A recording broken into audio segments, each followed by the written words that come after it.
Lingkungan adalah perubahan besar pada kondisi lingkungan akibat adanya perkembangan teknologi dan ekonomi. Faktor-faktor yang menyebabkan terjadinya pencemaran lingkungan di antara lain peningkatan jumlah penduduk, kegiatan eksploitasi alam yang tidak dikelola dengan baik.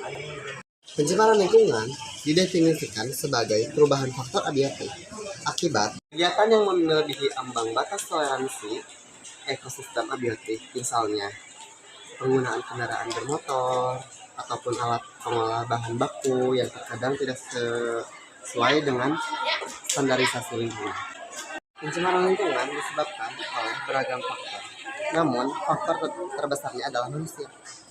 Sadar atau tidak sadar, kita telah berkontribusi dalam proses pencemaran lingkungan, mulai dari pertambahan jumlah penduduk yang tidak terkenali, bahkan banyaknya sumber-sumber zat pencemaran sehingga alam tak mampu berkontribusi.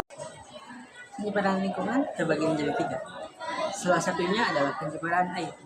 Pencemaran air dapat diartikan sebagai suatu perubahan keadaan di suatu tempat penampungan air. Pencemaran air, sungai, danau, laut, maupun air bawah tanah semakin hari semakin menjadi permasalahan di Indonesia, sebagaimana pencemaran udara dan pencemaran tanah.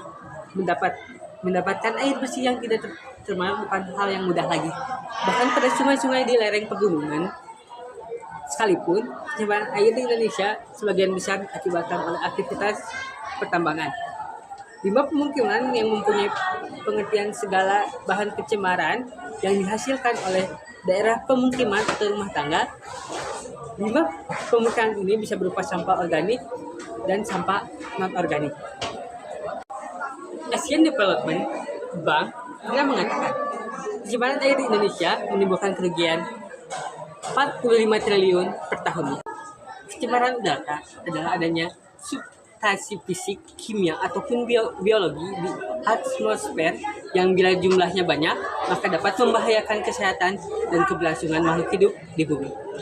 Pencemaran udara bisa berasal dari sumber alam seperti gunung berapi atau kebakaran hutan, ataupun aktivitas manusia seperti asap alat transportasi, asap industri, dan sebagainya.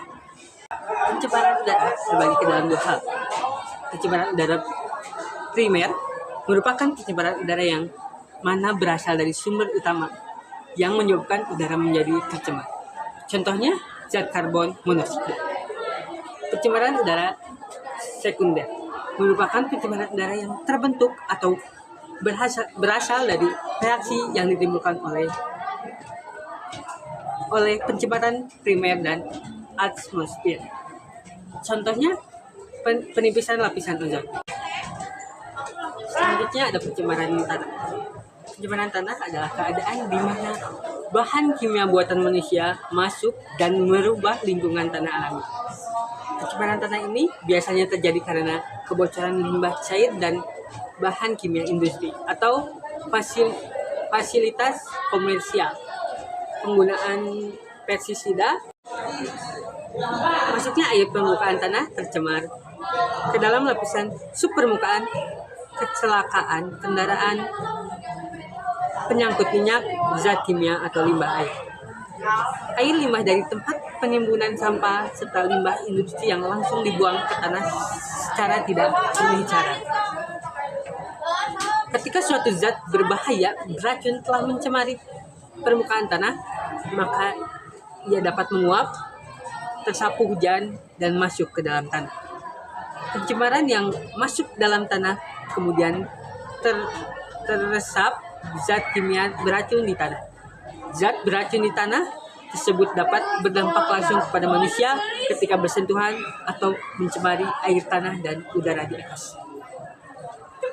Alhamdulillah. Masuknya air permukaan tanah tercemar ke dalam lapisan subpermukaan, kecelakaan kendaraan, penyangkut minyak, zat kimia atau limbah air. Air limbah dari tempat penimbunan sampah serta limbah industri yang langsung dibuang ke tanah secara tidak berbicara. Ketika suatu zat berbahaya beracun telah mencemari permukaan tanah, maka ia dapat menguap, tersapu hujan dan masuk ke dalam tanah. Pencemaran yang masuk dalam tanah kemudian teresap zat kimia beracun di tanah. Zat beracun di tanah tersebut dapat berdampak langsung kepada manusia ketika bersentuhan atau mencemari air tanah dan udara di atas. Alhamdulillah. Ada beberapa dampak pencemaran lingkungan. Salah satunya dampak pencemaran lingkungan air. Akibat pencemaran air ini mencakup biaya kesehatan, biaya penyediaan air bersih, hilangnya waktu produktif, citra buruk pariwisata, dan tinggi angka kematian bayi. Dampak lainnya yang tidak kalah merugikan dari pencemaran air adalah terganggunya lingkungan hidup, ekosistem, dan keanekaragaman hayati. Air yang tercemar dapat mematikan berbagai organisme yang hidup di air. Dampak buruk pertama yang bisa ditimbulkan oleh pencemaran udara adalah terhadap kesehatan. Kebanyakan polusi udara yang dipicu oleh asap kendaraan yang mana bisa berasal dari kualitas bahan bakar yang buruk maupun perawatan kendaraan yang tidak baik sehingga menimbulkan polusi. Efek dari asap kendaraan ini umumnya dapat memicu penyakit paru-paru, bahkan tidak sedikit survei WHO yang menyatakan bahwa banyak sekali kasus kematian yang ditimbulkan oleh penyakit paru-paru ini. Dua dampak terhadap pertanian. Seperti yang diungkapkan di atas, bahwa pencemaran udara berdampak pada lingkungan seperti tumbuhan, di mana salah satunya berdampak pada sektor pertanian.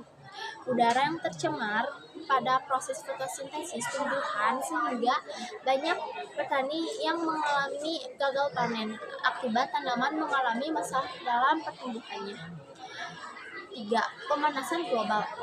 Anda pasti sudah pernah mendengar tentang efek rumah kaca. Sebenarnya istilah ini diartikan sebagai radiasi sinar matahari yang terperangkap di dalam troposfer sehingga memicu adanya pemanasan global atau global warming. Lapisan ozon berfungsi untuk memfilter sinar UV sinar UV sehingga sampai ke bumi. Namun adanya kerusakan pada lapisan ozon tersebut, akhirnya sinar matahari tidak dapat tersambung dengan baik, sehingga suhu panas bumi kian meningkat. Pencemaran tanah memiliki dampak negatif yang sangat berbahaya bagi lingkungan, manusia, hewan, dan tanaman.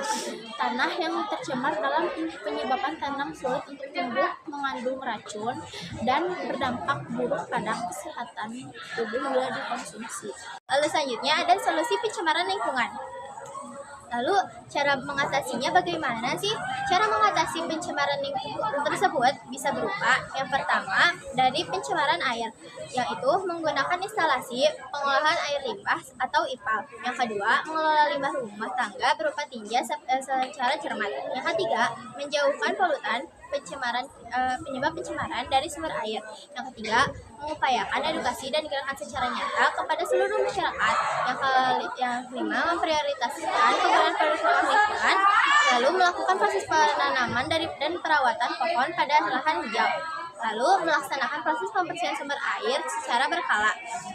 Lalu pencemaran terhadap udara, caranya itu mengatur sistem pembuangan limbah industri, menanam pohon, mengurangi penggunaan kendaraan pribadi, dan selanjutnya yaitu pencemaran tanah. Pencemaran tanah itu cara mengatasinya bisa berupa daur ulang, melakukan limbah cair, mengganti bahan kimia dengan bahan organik atau alami, rehabilitas kerusakan sifat fisik tanah, kimia, dan biologi tanah, terus remediasi pencemaran tanah.